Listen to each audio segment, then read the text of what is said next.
Selamat pagi anak-anak. Mari kita akan bersaat teduh hari ini sebelum kalian memulai belajar di rumah bersama orang tua kalian. Pagi ini renungan pagi kita Ibu beri judul, apakah ada gunanya bersikap sopan itu? Ibu akan memulainya dengan sebuah cerita. Pada suatu hari ada seorang anak, Ibu beri nama Mira anak ini. Dia baru pulang dari sekolah. Ketika dia masuk ke rumahnya, ibunya melihat muka Mira begitu murung. Lalu ibunya bertanya, "Ada apa Mira? Apakah ada sesuatu yang tidak beres selama kamu perjalanan pulang tadi?" Lalu Mira berkata pada ibunya, "Ibu, ketika saya dan teman-teman tadi naik bis pulang sekolah, kami semuanya bisa duduk. Tapi waktu itu kan bisnya masih tempat duduknya masih kosong. Jadi kita semua bisa duduk, Bu. Tetapi ketika semuanya sudah terisi, ada seorang wanita yang masuk dan membawa banyak bungkusan. Lalu aku melihat ibu ini tidak mendapatkan tempat duduk. Lalu aku berinisiatif, Bu, untuk memberikan tempat dudukku kepadanya. Tetapi teman-teman aku malah menertawakan aku. Lalu mereka bilang, "Apa gunanya berbuat seperti itu? Emang kamu akan mendapat imbalan dari si ibu itu?" "Bu, benarkah itu, Bu?" Anak-anak, jika kamu menjadi temannya Mira, ketika Mira memberikan tempat duduk kepada wanita itu, apa yang akan kamu katakan? Apakah kamu senang dengan tindakan Mira itu? Atau ketika kamu menjadi ibunya Mira, apa yang akan kamu katakan kepada Mira? Apakah ada gunanya bersikap ramah atau sopan itu? Nah, anak-anak, apa kira-kira jawaban Ibu Mira? Ibunya menjawab, "Itu tergantung dari macam imbalan apa yang kamu harapkan. Saya berharap wanita itu tidak memberimu uang atau sikapmu yang sopan itu. Sungguh tidak lucu jika kita bersikap sopan demi uang, bukan?"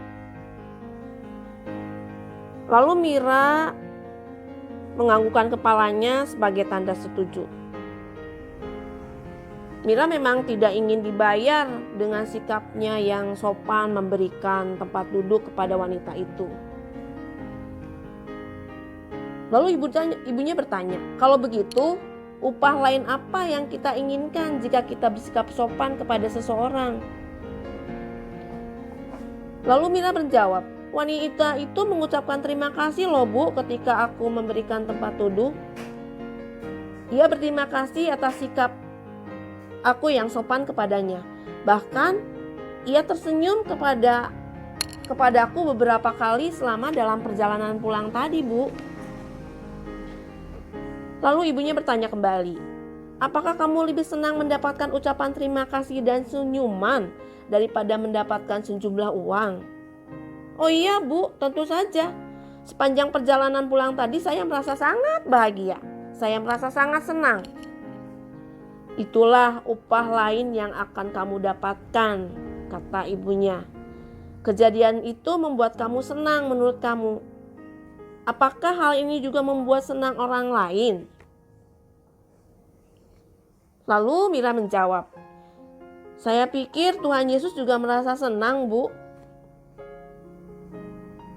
Jika wanita itu merasa senang, lalu kamu merasa senang, bahkan Tuhan Yesus juga merasa senang, maka jangan khawatir jika hanya satu atau dua orang dari teman-temanmu itu menertawakan apa yang kamu lakukan. Itu jawaban Ibu Mira. Anak-anak, mengapa Tuhan Yesus akan merasa senang melihat Mira memberikan tempat duduknya kepada wanita itu? Apakah Tuhan Yesus peduli bila kita bersikap sopan atau tidak? Tentu anak-anak, menjawab, Tuhan Yesus pasti senang. Tuhan Yesus akan bahagia melihat anak-anak bisa bersikap sopan atau peduli pada orang lain. Jadi, pesan renungan pagi-pagi hari ini, menurut kamu ada gunanya bersikap sopan itu? Ternyata bersikap sopan itu dapat menyenangkan banyak orang, dapat menyenangkan diri kita juga, dan terutama juga kita dapat menyenangkan hati Tuhan. Ibu Rina berharap pagi hari ini kamu dapat melakukan hal yang menyenangkan hati Tuhan dan menyenangkan hati kamu, menyenangkan hati orang tua kamu melalui perbuatan-perbuatan baik yang kamu lakukan pada hari ini. Anak-anak, Tuhan Yesus berpesan di dalam 1 Petrus 3 ayat 8. Hendaklah kamu hidup dengan damai, ramah, rendah hati satu dengan yang lainnya. Mari anak-anak, kita akan berdoa pada pagi hari ini. Tundukkan kepala kalian, kita lipat tangan. Tuhan Yesus, biarlah saya dapat memperlakukan setiap orang seperti yang saya inginkan agar dilakukan mereka terhadap saya. Saya berterima kasih Tuhan untuk firman Tuhan pada pagi hari ini, sehingga boleh menjadi kekuatan, menjadi penolong saya melalui hari-hari di mana saya harus belajar bersama orang tua saya, belajar di rumah. Tetapi biarlah tetap memberikan semangat, Tuhan memberikan kekuatan, dan Tuhan berikan kemampuan kepada saya untuk melakukan setiap hari. Berkati kedua orang tua saya ya Bapak, agar mereka tetap dapat mendampingi, menolong saya di masa saya belajar di rumah ini. Berkati juga para guru yang terpisah pada saat ini bersama saya. Tuhan juga yang akan memberkati dan menolong. Dan Tuhan pulihkan negara saya ini, agar kembali dapat saya bersekolah, berkumpul bersama teman-teman, dapat melakukan aktivitas seperti biasa. Biarlah virus ini dapat lalu dari negara kami ini ya Tuhan, dapat lalu dari dunia ini, sehingga kami dapat bersama-sama merasakan bahwa Tuhan begitu baik di dalam kehidupan kami. Ini doa kami ya Tuhan, di dalam nama Tuhan Yesus kami berdoa dan bersyukur. Amin.